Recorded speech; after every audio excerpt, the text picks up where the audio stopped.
वनशहदु अन्न सय्यिदना व मौलाना मुहम्मदन अब्दुहु व रसूलुहु अल-मबऊस इलल अस्वद वल अहमर लितत्मीम मकारिमिल अखलाक ला युखलक़ु नबिय्युन वला रसूलुन बअदहु वला उम्मत बअद उम्मती वला किताब बअद किताबी वला शरीअत बअद शरीअती सल्लल्लाहु तआला अलैहि व अला आलिहि अल्लज़ीना हुम खुलासतुल अरब बिल अरबा'i व खैरिल खलाइक़ बअदल अंबिया वहुम कन्नुजूमि फिस्समाइ लिल इह्तिदाइ वल इक़्तिदा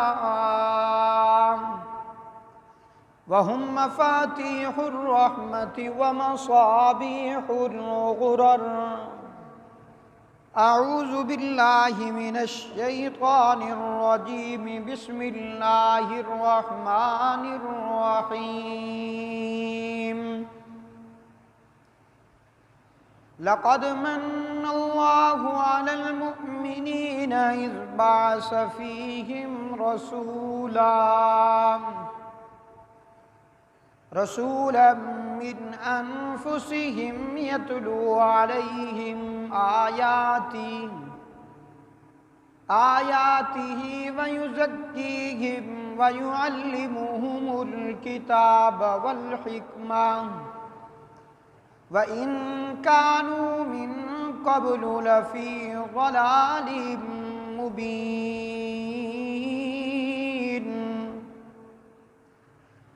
वक़ाल तआला वइज़ यरफ़अु इब्राहीमुल क़वाइद मिनल बैति व इस्माईल रब्बना तक़ब्बल मिन्ना इन्नका अंतस समीउल अलीम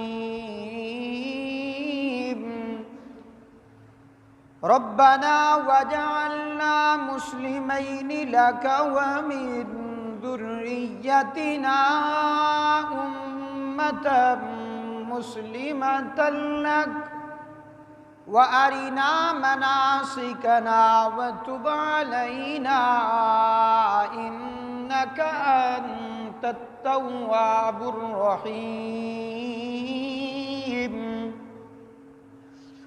रब्बना वबअस फ़ीहिम रसूलन मिन अनफुसिहिम यतलू अलैहिम आयातिक व युअल्लिमुहुमुल किताब वल हिकमत व युज़क्कीहिम इन्नका अंतल अज़ीज़ुल हकीम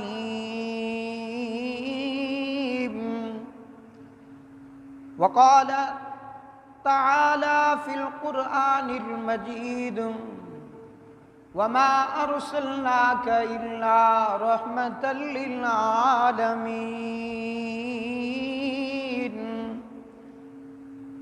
वक़ाल अन्नबिय्यु सल्लल्लाहु अलैहि वसल्लम ला युमिनु अहदुकुम हत्ता अकूना अहब्बा इलैहि मिन वालिदिही व वलदिही वन्नासि अजमईन वक़ाल अन्नबिय्यु सल्लल्लाहु अलैहि वसल्लम ला युमिनु अहदुकुम हत्ता अकूना हवाहु तबअन लिमा जिअतु बिही रब्बि शरह ली सदरी व यस्सिर ली अमरी वहलुल उक़दतम मिन लिसानी यफ़क़हू क़ौली रब्बि ज़िदनी इल्मा रब्बि ज़िदनी इल्मा रब्बि ज़िदनी इल्मा।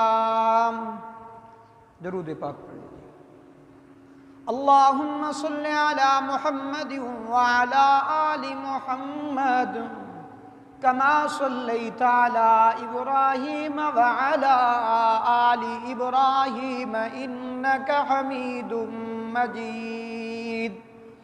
अल्लाहुम्मा बारिक अला मुहम्मदिन व अला आलि मुहम्मद कमा बारकता अला इब्राहीम व अला आलि इब्राहीम इन्नका हमीदुम मजीद। मेरे वाजिबुल एहतराम सामीन मोहतरम, आज यहाँ हम जामिया मस्जिद इब्राहिमी जलालाबाद में जुमा की नशिस्त में जमा हैं और आज का ये जुमा माहे रबीउल अव्वल सन 1443 हिजरी का आज दूसरा जुमातुल मुबारक है, 8 रबीउल अव्वल। इसी तरह माहे अक्टूबर सन 2021 का आज गालिबन तीसरा जुमातुल मुबारक है, 15 अक्टूबर। ये महीना बड़ा मुहतरम और मुअज़्ज़ज़ महीना चल रहा है। इस्लामी सन हिजरी के एतबार से मुहर्रमुल हराम पहला महीना है, सफ़रुल मुज़फ़्फ़र दूसरा महीना और रबीउल अव्वल तीसरा महीना। रबी का माना है बहार। जब अल्लाह के रसूल सल्लल्लाहु अलैहि वसल्लम दुनिया में आए तो मेरे दोस्तों बहार ही बहार आई। साबका जुमा में मैंने हजूर अलैहिस्सलातु वस्सलाम की विलादत बासआदत का मकसद पेश किया था कि अल्लाह के रसूल सल्लल्लाहु अलैहि वसल्लम के आने का मकसद क्या था। कोशिश करूँगा कि आज के जुमा में हजूर अलैहिस्सलातु वस्सलाम की विलादत बासआदत के मुताल्लिक़ कुछ कह सकूँ।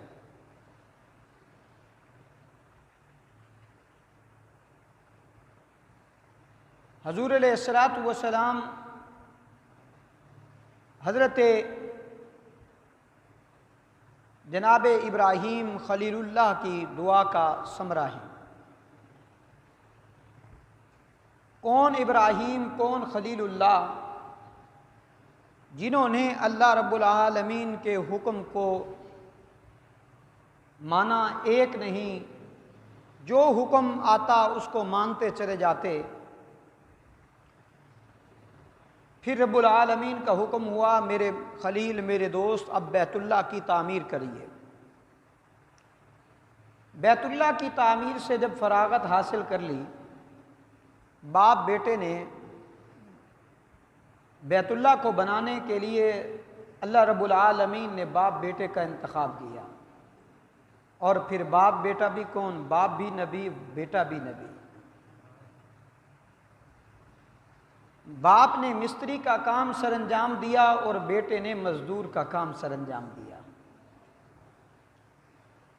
बाप ऊपर खड़े होकर बैतुल्लाह की तामीरों को बुलंद करते थे, नीचे से हज़रत इस्माईल बेटे पत्थर उठा उठा कर अल्लाह के रसूल को दिया करते थे। दुनिया का असूल और ज़ाब्ता यही है कि जब मिस्त्री मकान बनाकर फारिग हो जाए तो उसको मजदूरी मिला करती है। ये अल्लाह का घर है और अल्लाह के घर का मालिक खुद रब्बुल आलमीन है। अब हज़रत इब्राहीम को मजदूरी भी खुद रब्बुल आलमीन ने देनी थी। चुनाचे हजूर अलैहिस्सलातु वस्सलाम का फरमान है कि अल्लाह रब्बुल आलमीन ने जनाब खलीलुल्लाह से कहा, मेरे खलील, बैतुल्लाह तूने मेरे हुक्म के मुताबिक बना दिया, अब इसकी मजदूरी लेना चाहता है तो मांग, जो मांगना चाहता है मैं रब्बुल आलमीन देने के लिए तैयार हूँ। लेकिन जनाब खलीलुल्लाह ने बैतुल्लाह तामीर करने के बाद मजदूरी में जो कुछ मांगा वो आप हैरान हो जाएंगे। दुनिया का मालो मता नहीं मांगा कि मेरे मौला करीम ये मक्का के पहाड़ सोने के बना दे मेरे लिए, मेरे रब्बुल आलमीन मेरे लिए हीरे जवाहिरात भेज दे। नहीं, बल्कि मांगा तो क्या मांगा, वो मांगा कि जो अल्लाह के ख़जाने में भी एक था, जो आखिरी रसूल जनाब हज़रत मोहम्मद मुस्तफ़ा अहमद मुजतबा सबके सल्लल्लाहु अलैहि वसल्लम को मांगा। इलाहुल आलमीन तेरे ख़जाने में वो एक जो तेरा महबूब आना है ना, मैं अपनी मजदूरी में वो महबूब मांगता हूँ कि आखिरी नबी मोहम्मद मेरी ज़ुर्रियत में ही भेज देना। रब्बुल आलमीन ने भी अपने खलील की दुआ को कबूल करते हुए अल्लाह ने अपने महबूब को हज़रत इस्माईल अलैहिस्सलातु वस्सलाम से भेजा है। कुरान ने इसका जिक्र किया। जनाब खलीलुल्लाह जब बैतुल्लाह की तामीर को उठाकर बनाकर फरागत हासिल कर ली, रब्बुल आलमीन फरमाते हैं वइज़ यरफ़उ इब्राहीमुल क़वाइद मिनल बैति व इस्माईल रब्बना तक़ब्बल मिन्ना इन्नका अंतस समीउल अलीम। खलीलुल्लाह जब बैतुल्लाह की तामीर करके फारिग हुए तो दुआ मांगी, रब्बुल आलमीन ये मेरी मजदूरी जो है, बैतुल्लाह बनाना जो है, ये मेरी नेकी जो है, ये मेरी इबादत जो है वो कबूल फरमा लेना। रब्बना तक़ब्बल मिन्ना इन्नका अंतस समीउल अलीम। और फिर आगे फरमाया रब्बना वजअलना मुस्लिमैनि लका व मिन ज़ुर्रिय्यतिना उम्मतन मुस्लिमतन लक व अरिना मनासिकना व तुब अलैना इन्नका अंतत तव्वाबुर रहीम। सबसे पहली दुआ की कि मेरे इलाहुल आलमीन ये बैतुल्लाह की तामीर को कबूल फरमा लीजिए ना। खलीलुल्लाह ने दूसरी दुआ की, रब्बुल आलमीन क़यामत तक की जितनी इंसानियत आएगी जो मेरे बैतुल्लाह तेरे घर का तवाफ़ करने आए, व अरिना मनासिकना जो बैतुल्लाह के इर्द गिर्द आए, जो बैतुल्लाह की ज़ियारत के लिए आए, तवाफ़ करने के लिए आए, इलाहुल आलमीन मैं तुझसे दुआ मांगता हूँ कि क़यामत तक आने वाले मेरे उन इंसानों से अगर कोई कमी कोताही हो जाए तो मैं पेशगी एडवांस मैं उनकी मुआफ़ी का तलबगार हूँ ना। व अरिना मनासिकना व तुब अलैना इन्नका अंतत तव्वाबुर रहीम। मेरे मौला करीम अगर उनसे खताएं हो जाएं तो तू दरगुजर कर देना ना। पेशगी आगे फरमाया रब्बना वबअस फीहिम रसूलन मिन अनफुसिहिम यतलू अलैहिम आयाति।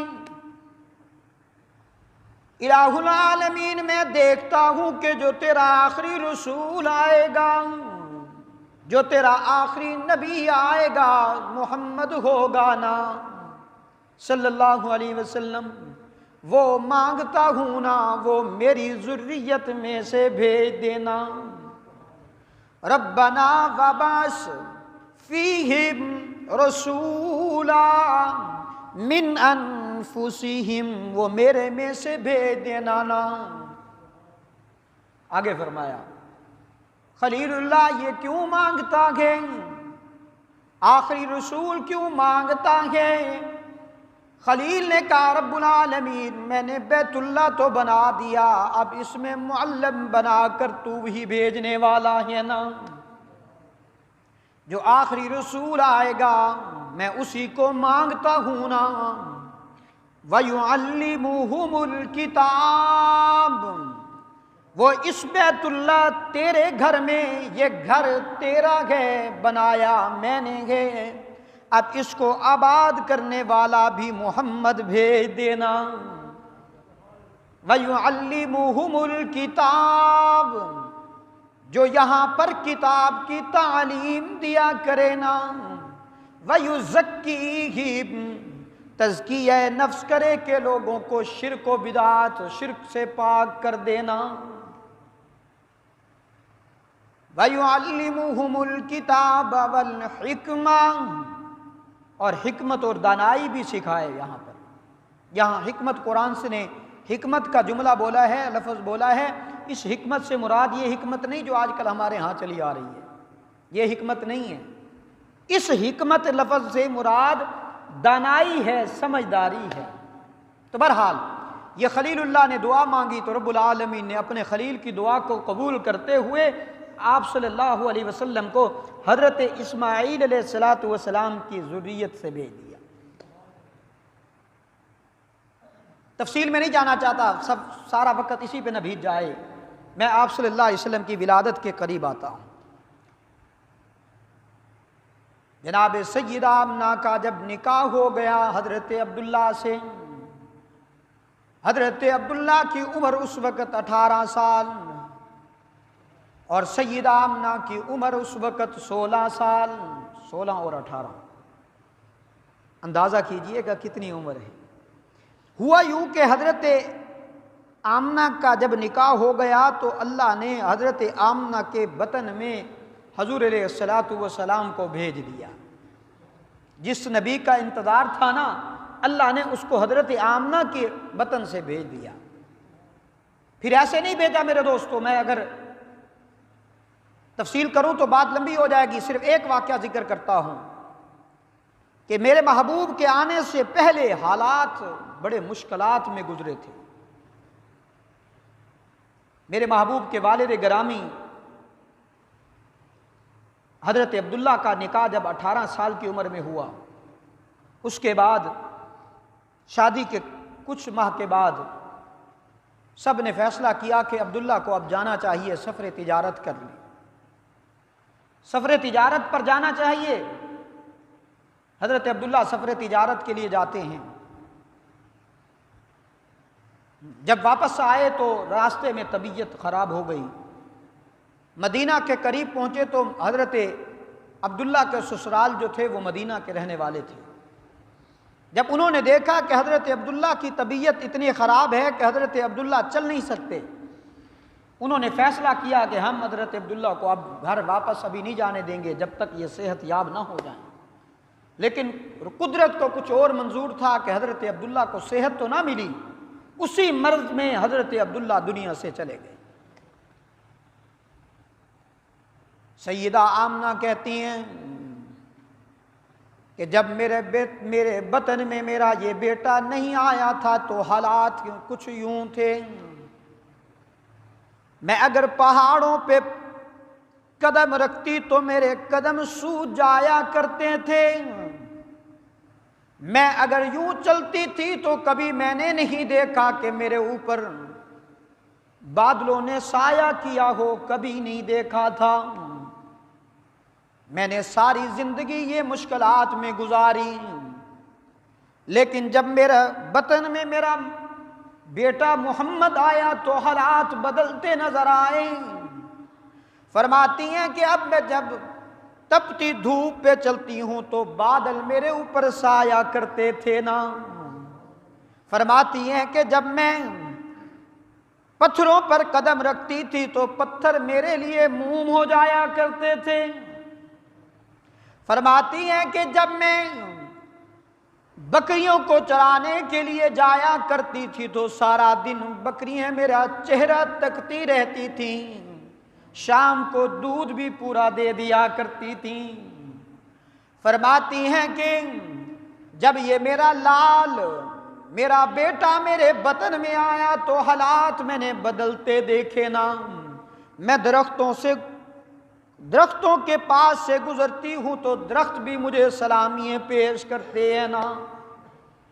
फरमाती हैं कि जब मेरा बेटा मेरे बतन में नहीं आया था तो मैं देखती थी कि मैं कुएं से पानी लेने जाती थी, सारा सारा दिन अपनी बारी का इंतजार करती थी, फिर भी खाली लौट जाया करती थी। लेकिन जब ये मेरा बेटा मोहम्मद सल्लल्लाहु अलैहि वसल्लम मेरे बतन में आया तो हालात मैंने बदलते देखे ना, कि मैं जब कुएं पे जाया करती थी तो कुएं का पानी भी मेरा इस्तकबाल करने के लिए ऊपर आ जाया करता था।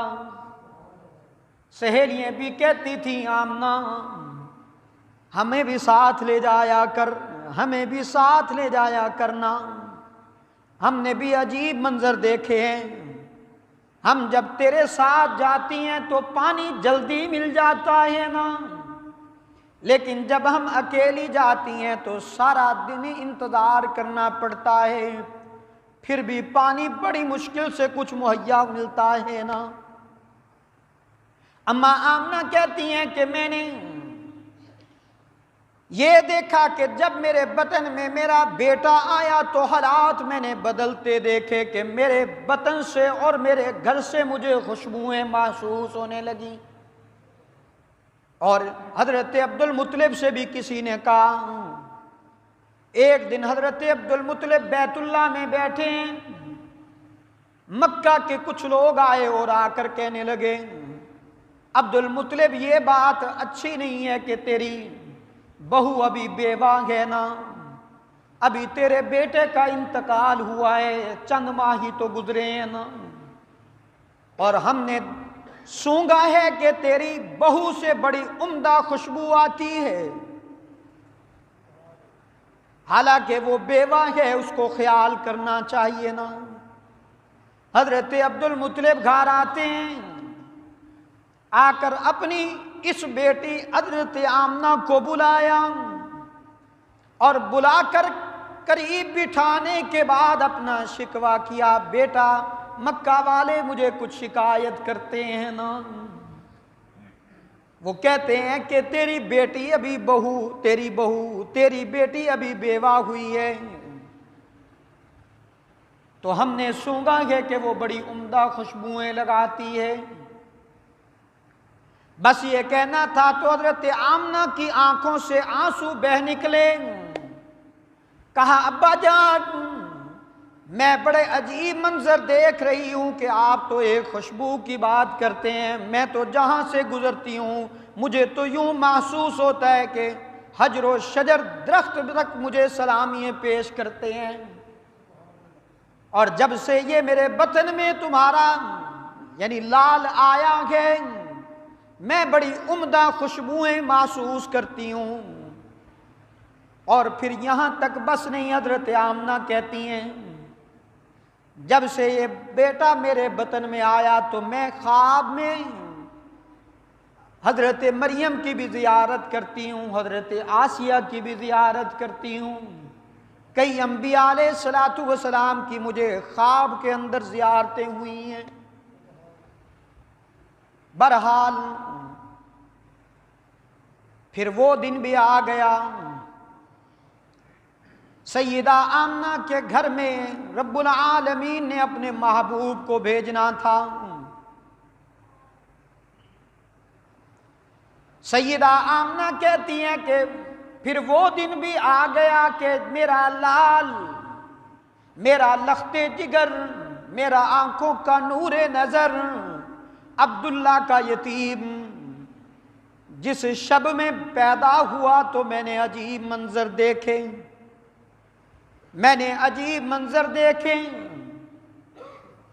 कि मेरे घर में चिराग के लिए तेल भी मुहैया नहीं था कि मैं रोशनी कर लेती, लेकिन देखती क्या हूं, जैसे मैंने अपने लाल को देखा, मेरा लाल जब दुनिया में आया तो यूं महसूस हुआ कि पूरा घर नूरानियत से भर गया है ना।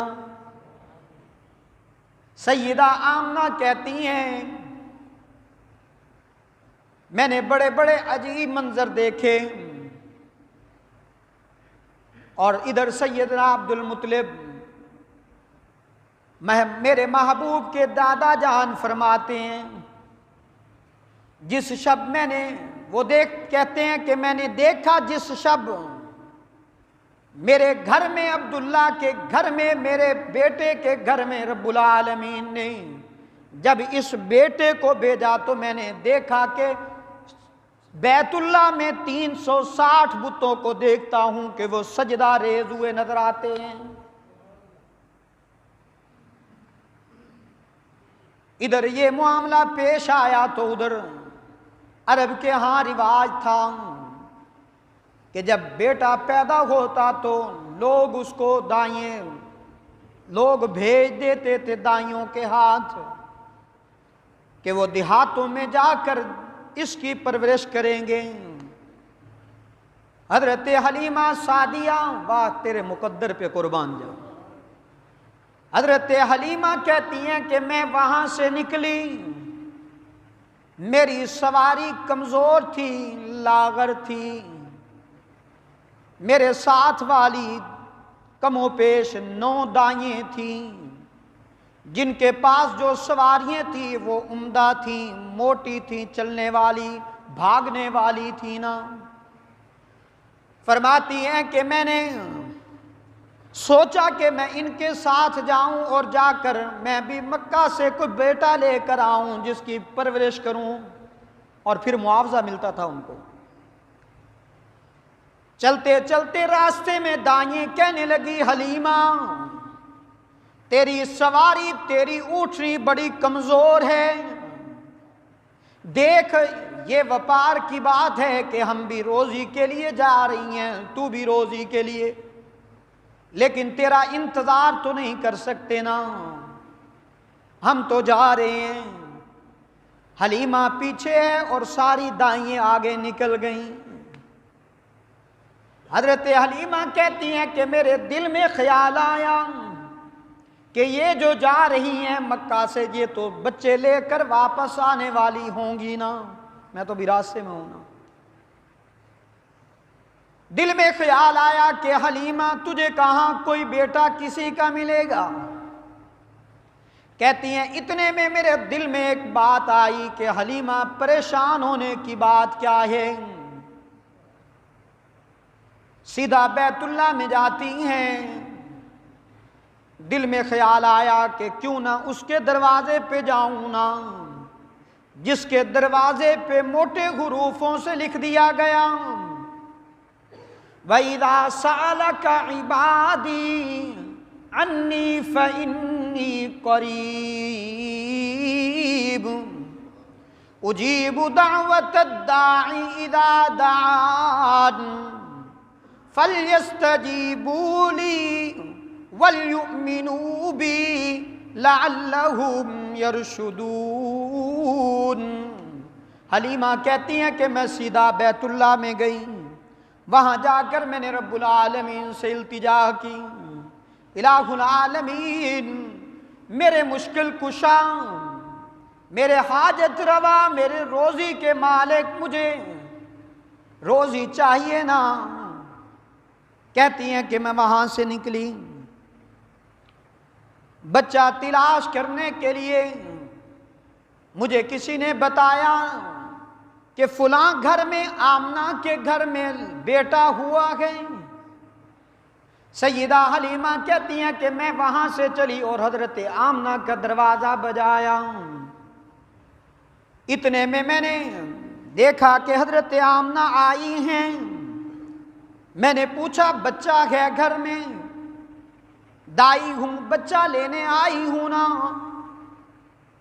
हजरत आमना ने कहा बच्चा तो मौजूद है लेकिन बच्चा नहीं मिल सकता। पूछा क्या माजरा है? कहा पहले भी बहुत सारी आई हैं, वो यतीम समझ के छोड़कर चली गई हैं। बेटा तो है लेकिन बेटा यतीम है। सब दाइयां छोड़कर चली गई। विलादत पर जश्न मनाने आसान है मेरे दोस्तों। ये लम्हा हजरत आमना से कोई पूछे, विलादत की खुशी अपनी जगह पे, मैं इसका कायल हूं, मैं इसका मुनकर नहीं हूं, लेकिन मेरे महबूब जिस मकसद के लिए आई हैं उस मकसद को अपनाया जाए कि मसाजिद को आबाद किया जाए। बातें करना बड़ी आसान है, जरा दिल पे हाथ रख के जरा सुनिए मेरे दोस्तों। मेरे महबूब की सारी जिंदगी का मुताला करो तो मेरे महबूब जब पैदा हुए तो यतीम हुए, 6 साल की उम्र में माँ का साया उठ गया, 8 साल की उम्र में दादे का साया उठ गया। मैं तो देखता हूं मेरे महबूब की सारी जिंदगी गमों से भरी पड़ी है। काश के आज तू सुन्नत रसूल सजा लेता, फिर मिलाद मनाता तो तुझे जचता भी सही। इसके रसूल का नारा लगाने से पहले काश तेरे ऊपर यह सुन्नत रसूल आ जाती। बहरहाल मैं इख्तलाफी बात कभी नहीं करता, ये इसलिए की है कि महबूब के आने का मकसद समझिए। बेटा यतीम है सब छोड़कर चली गई है ना, हलीमा कहती है कि आमना मुझे बेटा दिखा तो सही, मैं जानूं और फिर बेटा जाने ना। हलीमा सादिया कहती हैं कि मैं अंदर दाखिल हुई, मेरे महबूब पर कपड़ा यूं तना हुआ था। फरमाती हैं कि मैंने यूं कपड़ा उठाकर देखा तो महबूब के चेहरे पे मुस्कुराहट थी। बस वो मुस्कुराहट मेरे दिल में ऐसी उतरी कि मैंने कहा हलीमा कुछ ना मिले, इसको लेकर जा, सब कुछ मिल जाएगा। हलीमा कहती हैं कि मैंने सोचा कुछ ना मिले, ये जो चेहरे पे मुस्कुराहट थी इसने बता दिया कि ये बच्चा कोई आम बच्चा नहीं है। क्योंकि अरब से मैं बहुत सारे बच्चे लेके जाती हूं ना, तो ये बच्चा उन जैसों बच्चों जैसा नहीं है। इधर सैयदा हलीमा और हजरत आमना खड़ी हैं। हलीमा कहती है कि आमना बच्चा बड़ा हसीन है। इतने में हजरत अब्दुल मुत्तलिब आते हैं। हजरत अब्दुल मुत्तलिब ने भी कहा कि बच्चा बड़ा हसीन है। हलीमा सादिया कहती है कि अब्दुल मुत्तलिब मैं अरब के यहाँ जाया करती हूँ, लेकिन ऐसा हसीन बच्चा मेरी आंखों ने आज तक नहीं देखा। हजरत अब्दुल मुत्तलिब कहते हैं कि मैं मक्के का सरदार हूँ, अरब का सरदार हूँ, लेकिन आज तक मेरी आंखों ने भी इस जैसा हसीन बच्चा नहीं देखा। अभी ये बात हो रही तो हजरत आमना भी कहने लगी कि ऐसा हसीन बच्चा मेरी आंखों ने भी नहीं देखा। तखय्युलात में जाता हूं कि जिब्रील अमीन भी आए और आकर कहा ऐसा बच्चा मैंने भी नहीं देखा। मैं अरब से नहीं, सिर्फ मशरिक व मगरिब, शुमाल व जुनूब मैं फिरा हूं, लेकिन ऐसा बच्चा आज तक मेरी आंखों ने भी नहीं देखा। तो जिब्रील के लिए किसी ने कहा आफा कहा गर्दीदा आफा कहा गर्वीदा मोहरे बुता वर्जीदा बसियारे खूबा दीदा लेकिन तू चीज़े दीगरी। जिब्रील कहने लगे कि किस बहस में लगे हुए हो?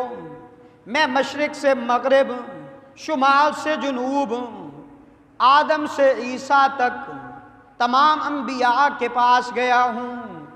मैं सारी कायनात का मैंने चक्कर लगाया है, लेकिन ऐसा हसीन बच्चा मेरी आंखों ने भी नहीं देखा।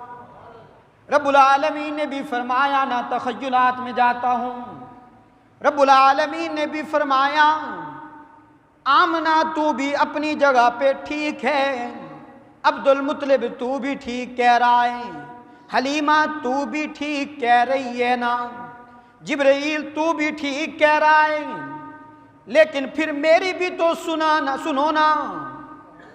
मैंने आज तक इस जैसा हसीन बच्चा पैदा ही नहीं किया, तुम देखते कहाँ पे? और फिर इस जैसा नहीं, यही मेरी कायनात में यही एक था जिसको मैंने भेज दिया और सारे का सारा हुस्न इस पर मैंने निछावर कर दिया। और कयामत तक इस जैसा हसीन फिर कोई पैदा भी नहीं होगा।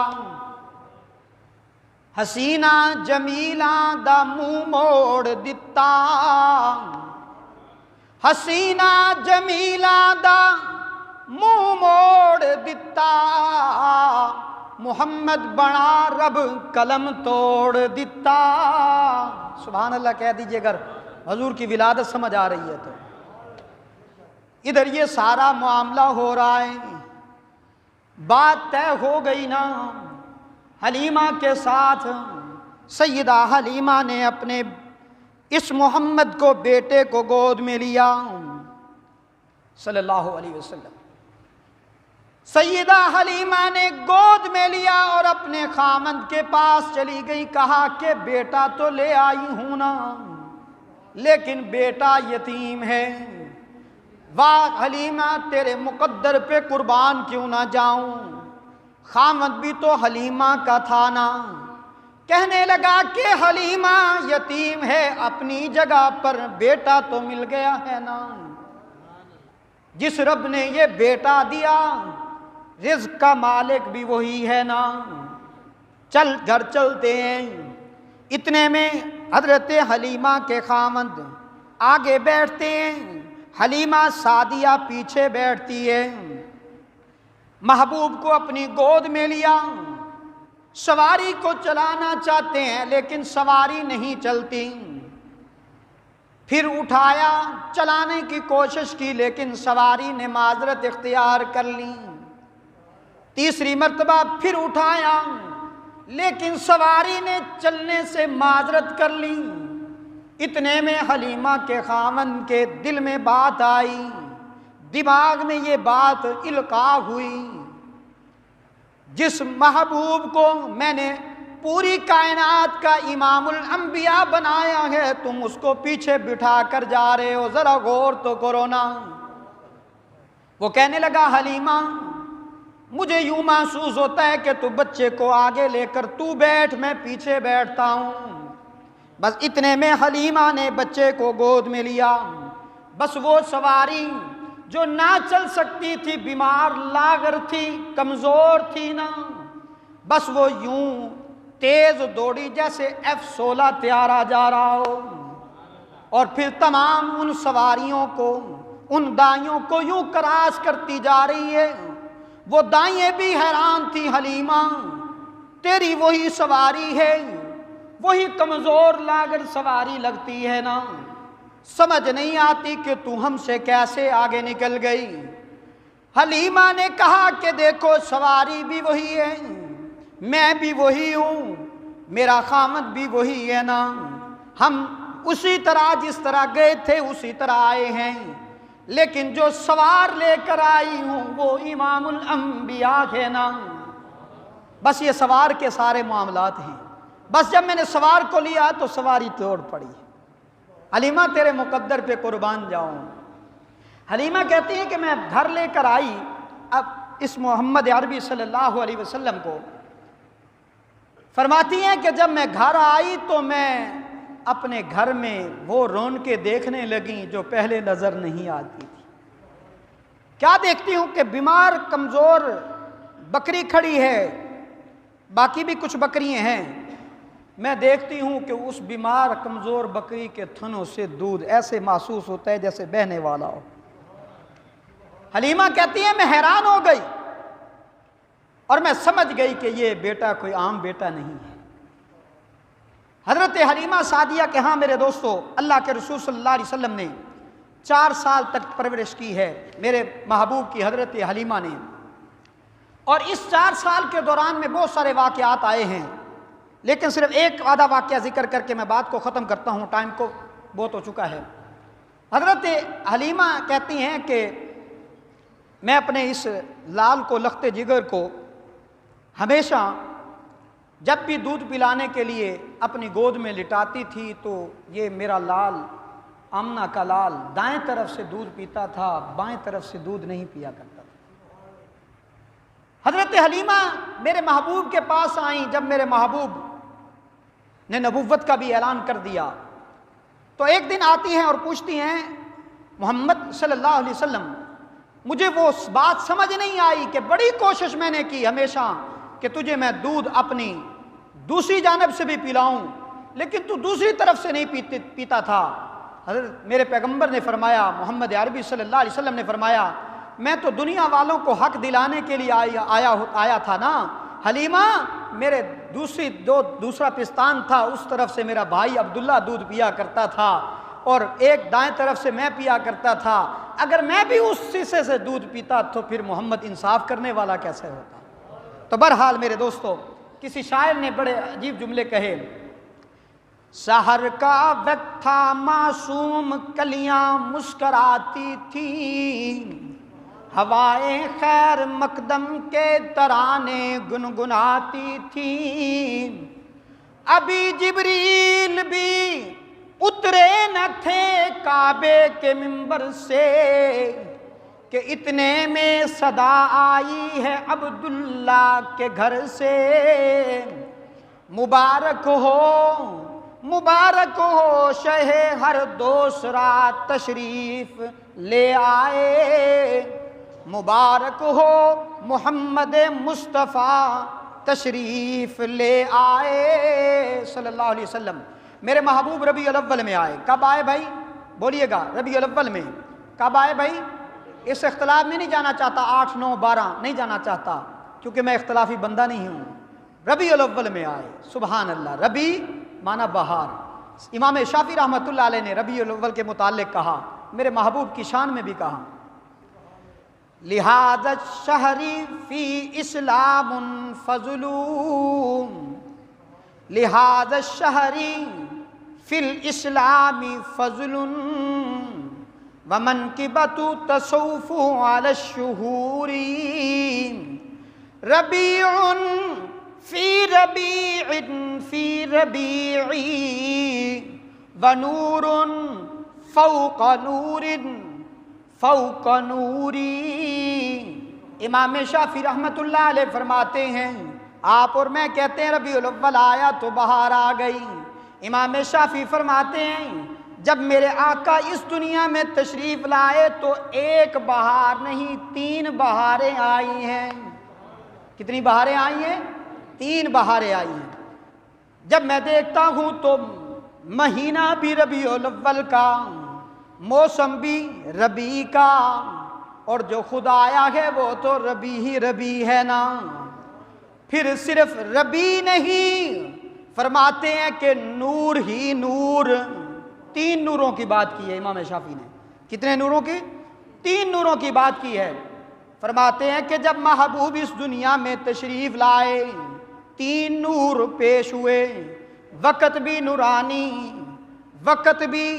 नूरानी था, हजरत आमना का घर भी नूरानी था ना। और जिस शब मेरे महबूब आए, मैंने पहले भी अर्ज किया, जिस शब मेरे महबूब आए, सैयदा अम्मा आमना कहती हैं कि मेरे पास तेल भी नहीं था कि मैं चिराग में डालकर रोशनी कर लेती। लेकिन जैसे ही मेरा बेटा दुनिया में आया तो देखती हूँ कि पूरा मेरा घर नहीं, बल्कि मैं यहाँ तक देखती हूँ कि पूरा मशरिक़ व मग़रिब व शुमाल व जनूब नूर से मुज़य्यन हो गया है। दुआ है रब्बुल आलमीन से कि रब्बुल आलमीन हमें सही माने, आक़ा दो आलम सल्लल्लाहु अलैहि वसल्लम की सुन्नत पर चलने वाला बनाए और मिशन पर चलने वाला बनाए, मकसद विलादत पर आने वाला बनाए। रब्बुल आलमीन हमें सही माने सिरात मुस्तकीम पर चलने वाला बनाए। व आखिर दावाना अल्हम्दुलिल्लाहि रब्बिल आलमीन।